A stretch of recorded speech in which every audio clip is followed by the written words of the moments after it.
2020, the year where the entire world is on fire and everybody's running around worrying about the massive pandemic. Well, not really running, more like staying still in their own home, worrying about the massive pandemic that's happening. And when I say everybody, I mean everybody, including me, of course. And amidst that chaos and fire, there's one little teeny tiny gacha game that you might not have even heard about that got released, and that is of course Genshin Impact. And Genshin Impact quickly became the talk of the town. People talk about it non-stop, people played it, people love it, they become broke over it, they cried about it, they are angry at the game, people just could not stop hearing about Genshin Impact back when it first released in 2020. It's huge, and when I say huge, I mean it. Have you ever heard about the fact that Genshin Impact made millions in a couple of weeks when it first came out? It's crazy! Just absolutely wild to think about.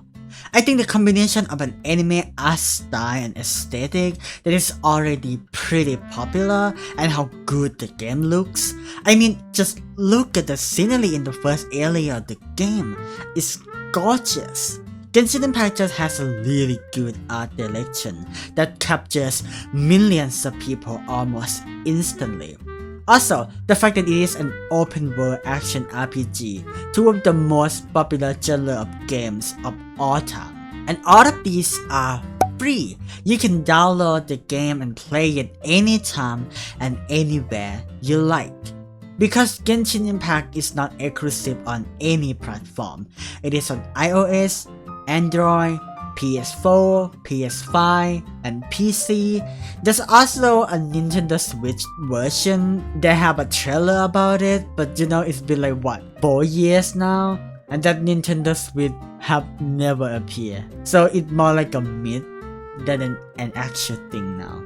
Believe it or not, I didn't actually want to play this game in the beginning. I saw the trailer a bit, and some of the gameplay and was amazed by its art style, but the fact that it is a gacha game just kind of turning me off a bit. So I've been avoiding Genshin Impact for a while. Not that the game is bad or anything, it's just that I don't really like a gacha system. I don't outright hate it, it's just kind of yucky to me. However, one of my brothers played it and said that the gameplay was actually quite fun, so he urged me to play it too. So I did, and I fell in love with it almost instantly. The graphic and art styles are just simply beautiful, and the combat is pretty simple but with a twist of elemental reaction mechanics, which make the game overall really unique, interesting, and surprisingly complex. There are 7 elements in the game, and each of these elements can interact with each other and create elemental reactions that vary from damage enhancing like the weaponized reaction, which is a combination of hydro and pyro elements, or crowd control like freeze, which is a combination between cryo and hydro element, or just pure damage like overload, which is a combination between pyro and electro. These are just a few elemental reactions that you can do in the game.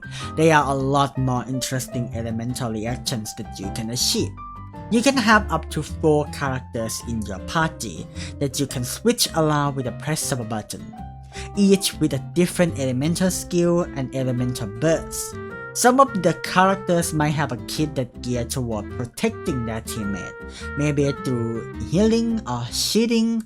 Some of them might focus more on enhancing the damage of the team, or some of them might want to stay on the field and deal a ton of damage for a long period of time. The complexity of elemental reactions, combined with a vast variety of characters that have their own unique skill set and laws to play in the party, makes Genshin Impact combat system surprisingly in-depth and fascinating. Plus, it's just simply fun to play. I'm simply shocked at how good and deep the combat of Genshin Impact is.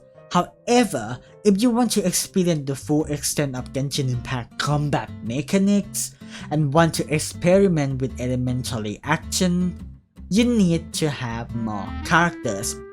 Besides the Traveler, the game will give you some free characters after you successfully finish some part of the main story quest, pass a certain floor of Spiral Abyss, or reach a certain level of adventure length.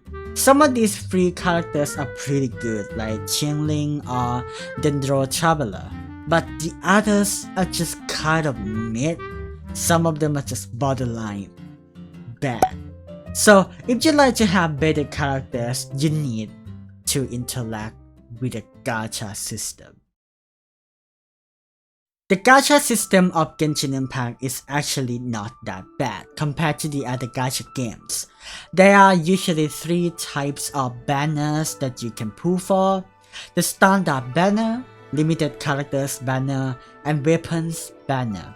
Every 10 witches or gacha that you pull will guarantee 1 4-star character or weapon, and every 90 witches will guarantee 1 5-star character.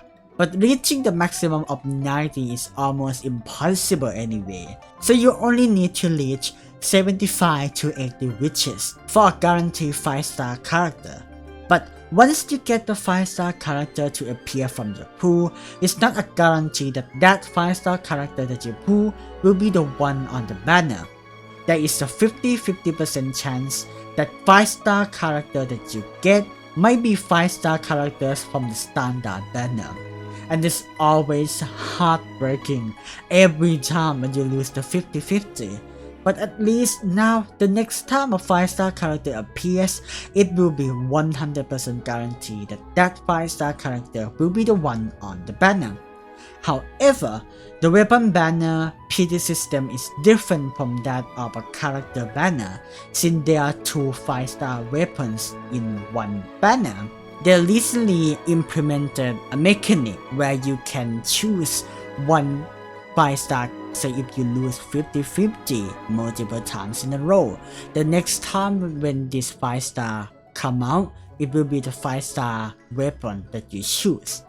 But still, I wouldn't pull from the weapon banner anyway because it's just a fucking scam. Now, let's talk about one of the most important factors of Genshin Impact: the exploration. Since Genshin Impact is an open world game, it's naturally gonna have a lot of large areas for the player to explore and immerse themselves into. Genshin Impact has a lot of places for you to explore, such as large plain open field, tall mountains, ruin of a bygone civilization, a beautiful field of giant bioluminescent mushrooms, a large stretch of desert, a stunningly gorgeous shrine atop a giant coral, and recently they just released an underwater exploration too. These are just a few areas that you can visit in Genshin Impact. There are more places for you to explore, and they all look stunning.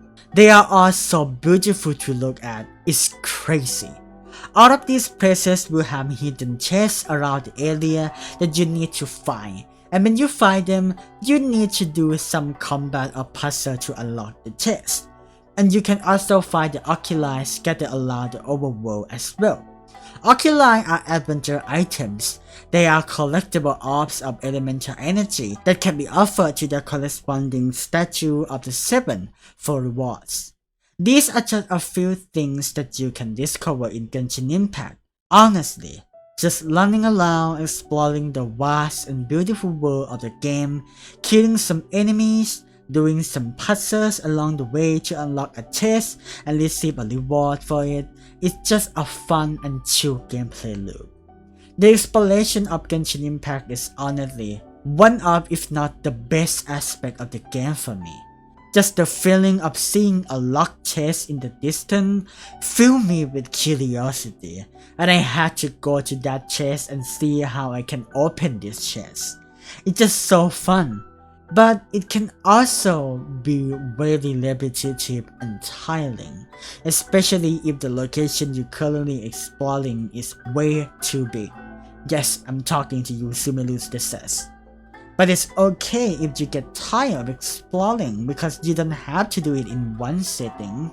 You can just take a rest and come back whenever you want to.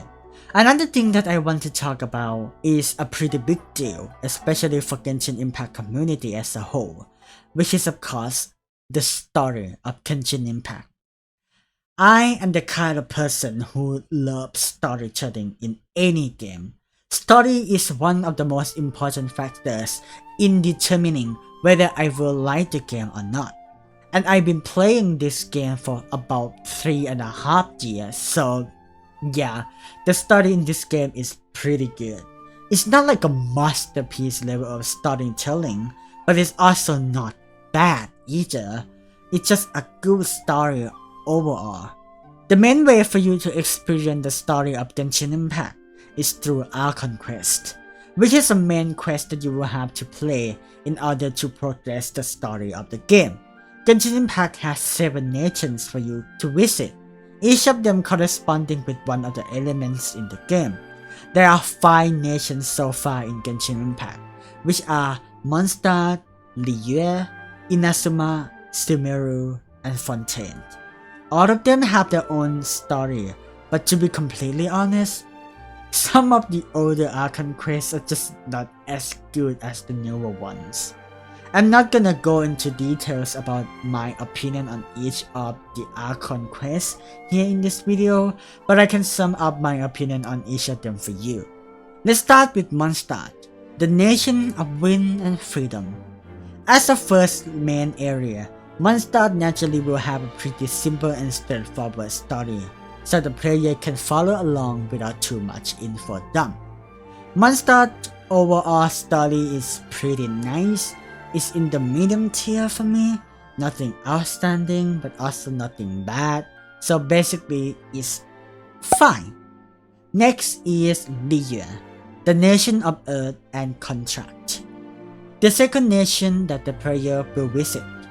Liyue's story is kind of a mixed bag.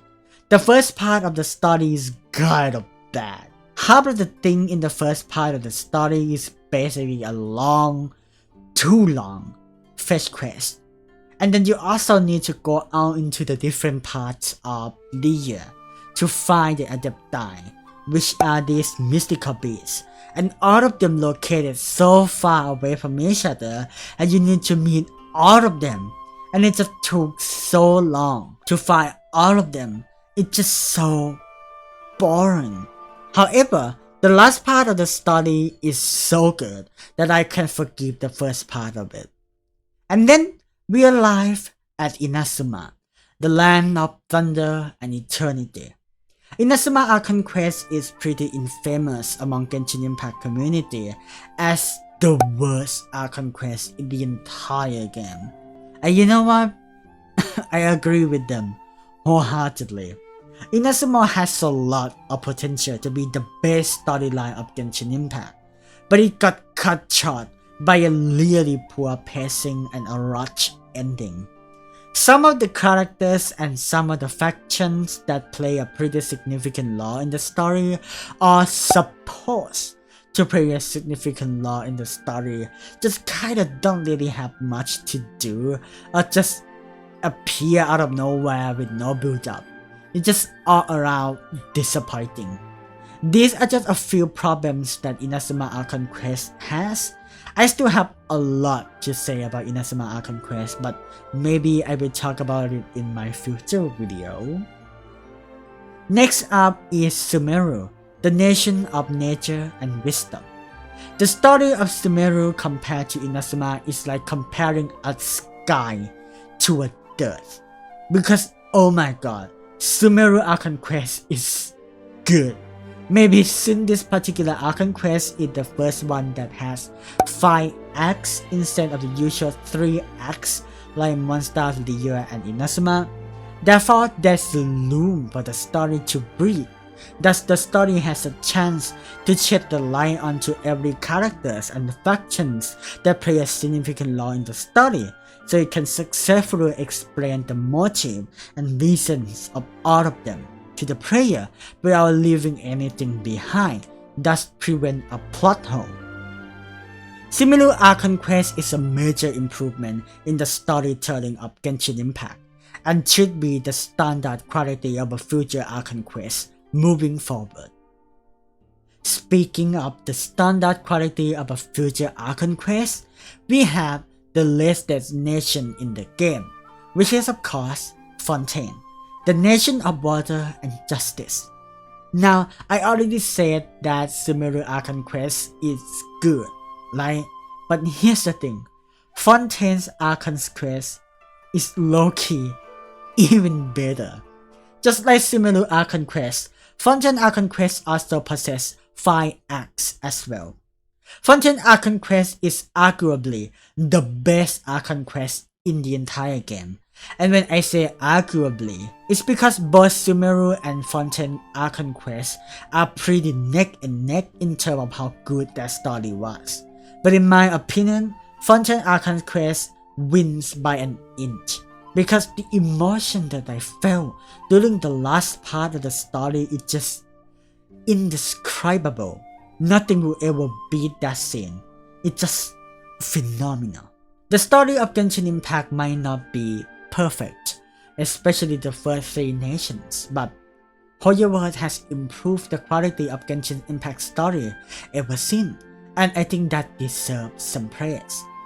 And I can comfortably say now that yes, Genshin Impact story is really good. Archon quests of the respective nations aren't the only way for you to experience the story of the game either.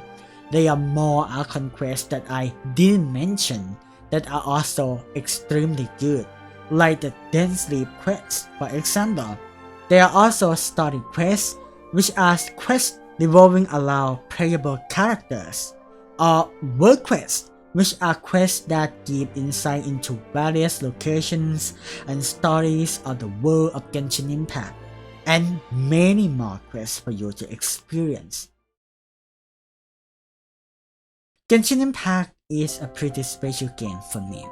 Sometimes I loved it, but sometimes I kinda hate it. But regardless of what I feel about the game, I always find myself coming back to the game. Genshin Impact is not a perfect game by any means.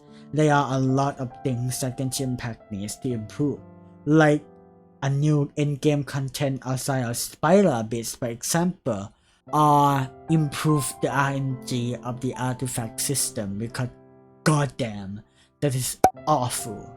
Right now, Genshin Impact is in the content drought period, which is basically mean a period where there's not a lot of content in the game. But rest assured, when version 5.0 of the game comes out, along with the new nation, Natlan, Genshin Impact will rise again. And I am sure that when that time comes, I will fall in love with this game over again.